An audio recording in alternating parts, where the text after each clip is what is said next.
I will be walking you through part 2 of today's webinar, taking a closer look at methods for Cochrane Rapid Reviews.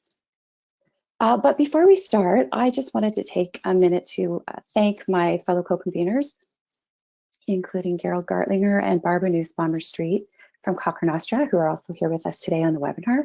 They've both been heavily involved in Cochrane's COVID-19 response, and it was their team that led the first publication of the Rapid Review on Quarantine.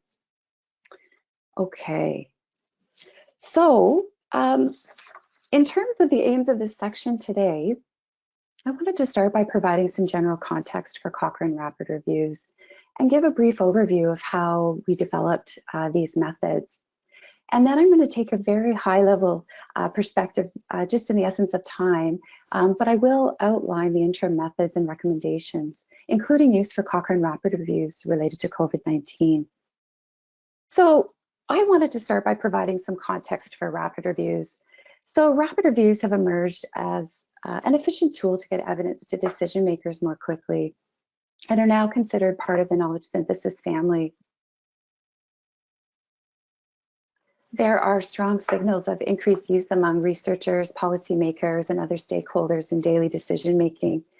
Back in 2017, we had identified 148 organizations as producers of rapid reviews. We felt that that was likely an underestimate back then.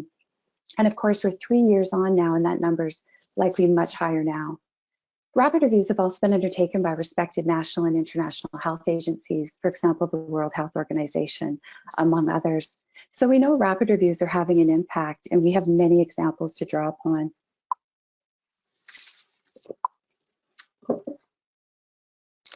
See here, I'm not sure why this is.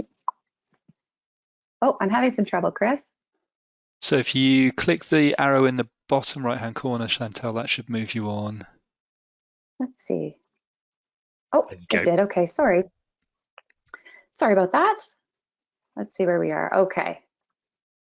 So in terms of Cochrane's support for rapid reviews, in 2015, Cochrane officially approved the establishment of a rapid review methods group specific to rapid reviews, a methods group specific to rapid reviews.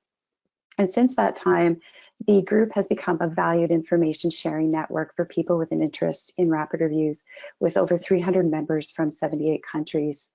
So our current remit is to serve as a discussion forum, provide consultation to various Cochrane entities. We deliver training through Cochrane events and elsewhere. And we've also been involved in methods research, importantly leading the development of the methods guidance. I provided a link to our website if you want more information about our group. So as part of Cochrane's content strategy to 2020, our methods group started to explore the relevance and appropriateness of rapid reviews as a formal Cochrane product.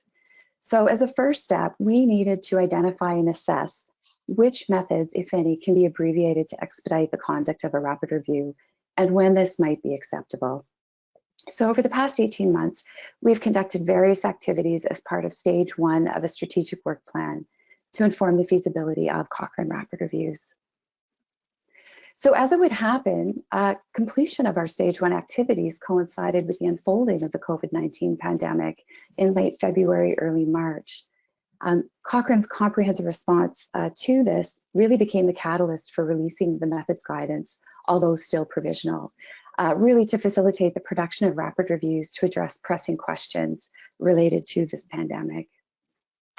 So in terms of how we developed the Cochrane rapid review methods, we undertook a suite of methodological research to inform the definition of and methods involved in Cochrane rapid reviews. So just very briefly, first we did a scoping review of rapid review definitions. That helped us come up with the most common themes as part of the definition we proposed. In parallel, we did a scoping review of empirical studies that evaluated rapid review shortcuts or approaches and found 14 studies that informed our methods. We also did a methods project that looked at limiting English inclusion to English studies only. And this was followed by another method study, which was an online RCT that evaluated use of single reviewer screening using the Cochrane crowd. So all of this fed into development of an online rapid review methods options survey that we sent to Cochrane entities. And so with all of this information combined, it really enabled us to develop the Cochrane rapid reviews interim guidance. So just a little bit more about the survey that we put together. It was developed with input from a team of methodologists with experience in conducting both systematic reviews and rapid reviews, including an expert advisory committee. Specifically, we asked respondents to rank order certain options and to solicit their preferences for certain abbreviated approaches. Our survey covered two main parts. In the first section, we had questions to determine what types of rapid reviews are most suitable for Cochrane and for what purposes. And we had a second set of questions to determine which major streamlined methods were viewed as most acceptable for producing Cochrane rapid reviews. And where possible in the survey, we highlighted identified research supporting or cautioning the use of a particular shortcut or approach. So we sent this survey to a sample of 119 individuals from across 20 specific Cochrane entities. We did this over a 6-week time span. We had 63 individuals respond to our survey and 53 completed it in full. Interestingly enough, actually 76% of our respondents were extremely, very, or somewhat familiar with rapid reviews. So unfortunately, time doesn't permit going through all of the results. But if you have any questions or want more information about the survey, please just feel free to reach out to our group. So in terms of deriving our recommendations, as a preliminary approach, we recommended adopting items for which there was a high or moderate level of agreement on the survey. High meaning that items were endorsed by more than 70% of respondents. Moderate items were endorsed by more than 50 to 69% of respondents.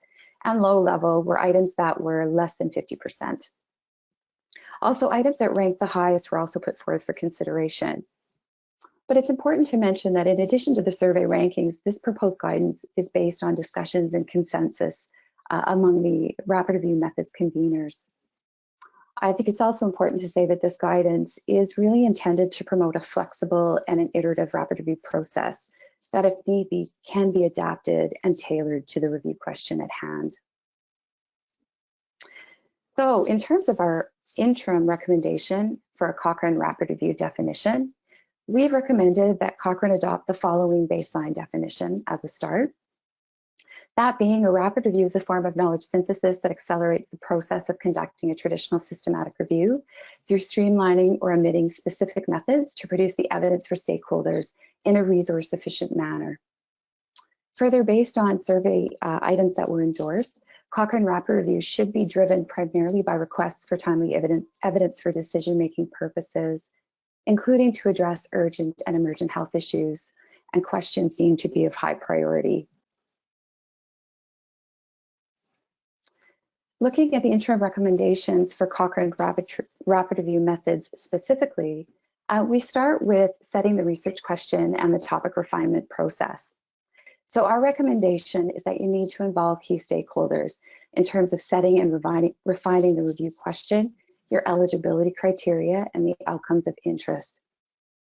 Make sure you consult with these stakeholders to ensure the research question is fit for purpose and regarding any ad hoc changes that may occur as the review progresses.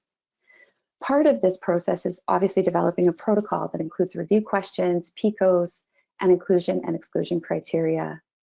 Specifically, with regards to the COVID-19 rapid reviews, as Kaylee mentioned, there are documents that have been put together in terms of a standard workflow and a protocol template that can be used to help you maximize quality and efficiency. And just a side note to say that evidence suggests knowledge brokering of proposals significantly improved clarity of information provided to policymakers, and it also improves the confidence of the reviewers that they can meet the policymaker needs. Looking at setting the eligibility criteria, this has to be done together with stakeholders. Our recommendation is to clearly define the population, intervention, and comparator, but more so to limit the number of interventions and comparators that you're including. Along with this is limit the number of outcomes with a focus on those most important for decision making. We also recommend considering date restrictions with a clinical or a methodological justification. And in our original recommendations pre-COVID, we had recommended limiting the publication language to English, adding other languages only if justified. And of course, we know that in the case of COVID, restricting to English only is not recommended. if it's expected that relevant studies are published in languages other than English. As we know, emerging COVID studies are coming from China and elsewhere. We also recommend placing evidence on higher quality study designs to streamline available evidence where possible. So in terms of some follow-up notes, we suggest these limits are important to ensure the Cochrane Rapid Reviews are manageable and timely. Although setting a date restriction is a pragmatic shortcut, just a reminder, this needs to be carefully considered for each topic. And again, restricting to English-only studies may be a practical tool when conducting rapid reviews for conventional interventions, but as you can see, there is justification to search other languages at times. Okay, moving to searching. It's imperative that you involve an information specialist. We recommend limiting main database searches to that of Cochrane Central, Medline, and Embase if accessible. We recommend searching specialized databases for certain topics, but if you can, try to restrict this to one or two additional sources. This also can be omitted if time and resources are limited. And I'm just highlighting 3 additional resources with regards to COVID rapid reviews that we would suggest you search, including Cochrane's COVID Study Register, Lit COVID from the US National Library of Medicine, as well as the WHO COVID-19 database that is updated on a daily basis. We also strongly urge that people consider doing a peer review of at least one search strategy. So in follow-up, recommending peer reviewing of a search strategy is encouraged based on some recent evidence. And overall, the selection of databases to search will depend on the topic under review and access to these sources. One additional note with regards to searching is that we recommend limiting gray literature and supplemental searching to trials registries and bibliographies of other reviews or included studies. Screening reference lists can detect studies that were missed when searching electronic databases or eligible studies that were excluded in error during the screening process. Looking at study selection for title and abstract, we recommend using a standardized title and abstract form, conducting a pilot exercise using the same 30 to 50 abstracts for the entire screening team to calibrate and test the review form. Then use 2 reviewers for dual screen of at least 20% of the abstracts with a conflict resolution process. Then one can go on to use 1 reviewer to screen the remaining abstracts with a 2nd reviewer to screen all excluded studies with conflict resolution. An important note is that we do not recommend using only 1 reviewer to screen all titles and abstracts. This was actually the least acceptable according to survey rankings. Also, in terms of screening, software should be used to make screening more efficient when possible. We do know that artificial intelligence and automation may facilitate this step in the very near future. Looking at full text study selection, we recommend using a standardized form. Also conducting a pilot exercise using the same 5 to 10 full text articles for the entire screening team to calibrate and test the review form. Then use 1 reviewer to screen all included full text articles with a 2nd reviewer to screen all excluded full text. Again, we note a pilot exercise is extremely important to ensure there's no misunderstanding of the inclusion or exclusion criteria. And to reiterate, review teams should use software to make screening, tracking, and documentation more efficient whenever possible. Now looking at data extraction, we recommend using a single reviewer to extract data using a piloted form. Use a 2nd reviewer to verify the data is correct and complete. As well, we recommend limiting data extraction to a minimal set of required data items to streamline how much information is extracted from each study. A follow-up note here too is that using skilled extractors will be key to minimizing error rates for Cochrane rapid reviews. For risk of bias assessment, the recommendation is to use a valid risk of bias tool if available for the included study designs. Use a single reviewer to rate the risk of bias with full verification of all judgments and support statements by a 2nd reviewer. As well, we recommend limiting risk of bias ratings to those most important outcomes as determined by the stakeholders at the outset. And now for synthesis, we recommend evidence should be synthesized narratively. You should consider doing a meta-analysis, but only if appropriate, meaning studies are similar enough to pool. And our note here is that standards for conducting a meta-analysis for a systematic review equally apply to a rapid review. Meta-analysis will depend on the nature of the data and the information provided in the individual studies. We also recommend using a single reviewer to grade the certainty of evidence with verification of all judgments and footnoted rationales by a second reviewer. And now just some other considerations for Cochrane Rapid Reviews.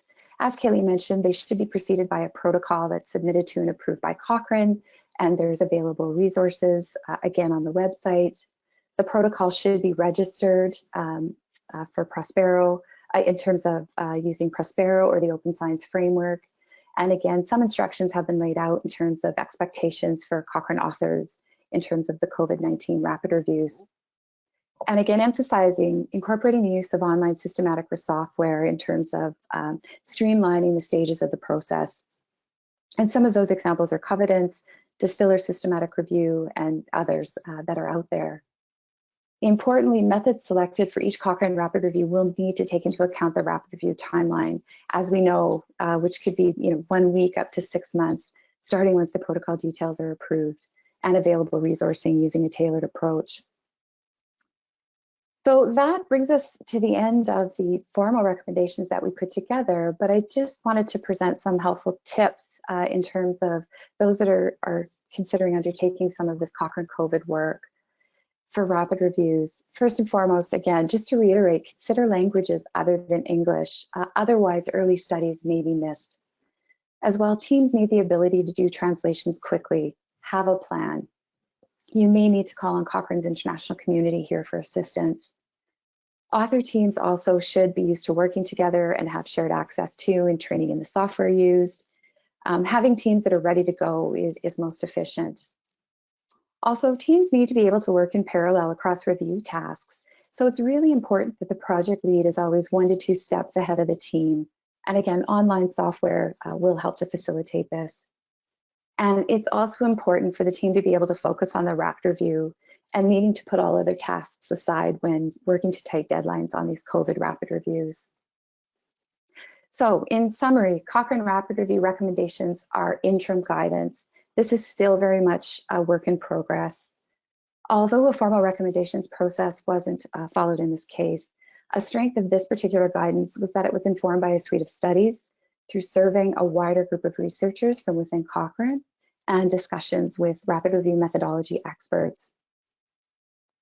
Importantly, the recommendations are based on what is currently known about rapid review methods and is being tested in real time for COVID-19 rapid reviews. So we encourage continued use of guidance, though we do recognize that further enhancements and fine-tuning are needed. So if you have used our guidance in urgent real-time scenarios or will be using it, we certainly welcome your feedback. We'd really like to know what you think. So we've provided some information here in terms of how you can reach out to us and for any other information as well. Thank you very much. I'll leave it at that.